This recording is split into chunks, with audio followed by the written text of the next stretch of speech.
On a national team in rhythmic gymnastics. I grew up in Detroit, Michigan. So in Detroit, they really didn't have any good gymnastics in the city. But I was on a great tumbling team from the Y. Went out to the suburbs, and the hardest thing was we lived right in the city of Detroit. But my mother found it was a long time to drive to gymnastics, and it cost a lot of money, and she didn't believe that. So she talked to the recreation department. So they hired 4 coaches from the former Soviet Union to work in the recreation department. And all of a sudden, then Detroit had this really great gymnastics team. We become the best in the country. 1 year before the World Championships, they were choosing the team to go to the World Championships. This was 1983, and they didn't pick me for the team. I was devastated. I was shocked. So I went up to the coach. I said, how come I'm not going to World Championships this year? She said, oh, Vindy, what are we going to do with you? It's like you stand out too much. And I was like, really? I said, I can't believe you're doing this. So I called my parents, and they've been through so much. Being African Americans growing up, coming from the South, basically coming to the North, having the struggles that they had to struggle with. I think they were having none of it. That someone was going to tell their daughter she couldn't do gymnastics, even though I was qualified enough. All right, let's go for the It taught me is that sometimes you have to be able to fight for what you're doing, because there could have been 2 choices. I could have cried and not going to the World Championships, or I could have fought. And my parents were like, you fight this. And it changed my direction to what I was doing. I learned I have to fight for a lot of things. This is how life is. And so since then, I've been a fighter. So I said, well, okay, I'll start my own foundation like I had in Detroit, because sports, it teaches you teamwork.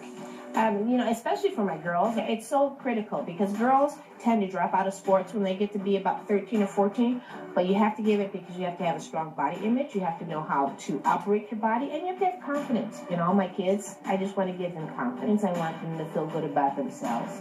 I'm creating warriors up in here. Show where I think what's most important when they hear about my story and what I'm trying to do is that you have to support the youth. Whether they become champion gymnasts or not, they can go on and do really well in everything else they do. It's an investment that always pays off. I want to come train with you. Wendy, thank you so much for being here. The first thing I want to ask you is how much gymnastics do you have to know to be a rhythmic gymnast? Well, it's kind of the same. So all gymnastics is working with equipment. Okay. So in artistic, what Simone Biles and Gabby Douglas do, they work on apparatus. And in rhythmic, we work with hand apparatus. So Okay. You do have to know the basics, how to tumble, how to stretch, and then you take it one level further by having this coordination and working with music. Right. Are you pretty tough? You seem like you're very tough. Yes. In a good way. I am. I get that from my coach, Zeta Marinoff, who was my coach in Detroit. And also, it's tough, but it's tough love, because I really want my kids to be the best they can be. Sure. The one thing that we teach most important is how to be disciplined and how to enjoy hard work. There's no way to do gymnastics well unless you do it over and over again. And so what we give our youth is to understand about their bodies, but the best thing is that we want them to be proud of themselves. We want to achieve things and to have confidence, and that only comes through hard work, and you gotta push to make that happen. You're right about that. I love it. Don't you wish there were a Miss Hillard in every town? Everybody needs a Miss Hillard. Everybody does. What is next for the foundation? Oh, we're very excited. So we're going to my hometown in Detroit. We just expanded last month. So after serving New Yorkers for 20 years, we're going to Detroit because it's my hometown, but also the city, which is, getting more back on its feet, but Sure. It needed something to serve the youth. So I wanted to bring what I've done in New York to my hometown because it gave me so much.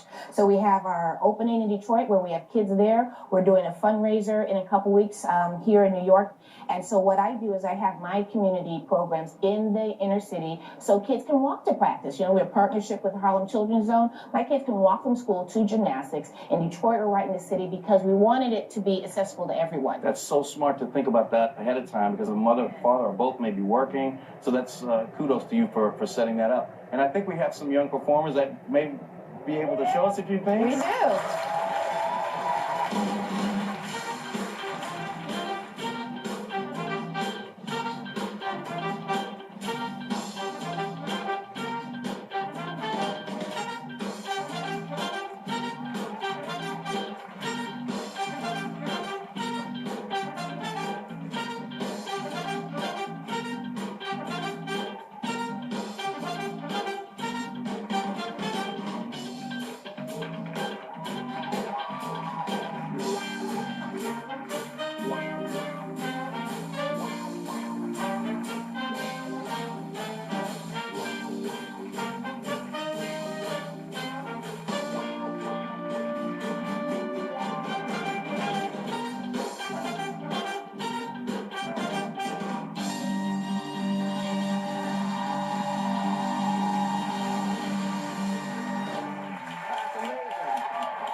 How are you? What's your name? My name is Jada Parkinson. Are you not out of breath at all? No. I would be out of breath just doing that part. What is your name? Madison Valentine. Hey, Madison.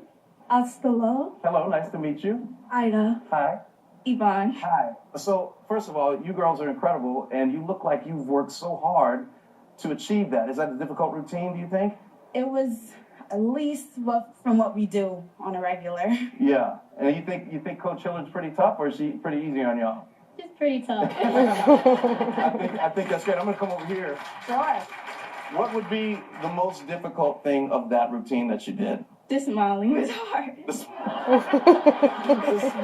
is hard. Now, do you have to remember to smile? Yes. Because you're so focused, right? Yes. Can y'all show me something just so I can tell my kids I tried?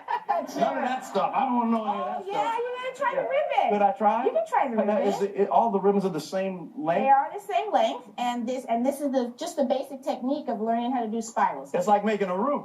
Okay, so you know you were starting there. I can do that. I like that.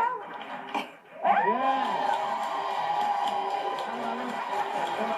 You're smiling now. Thank you guys so much for being here. We'll be right back.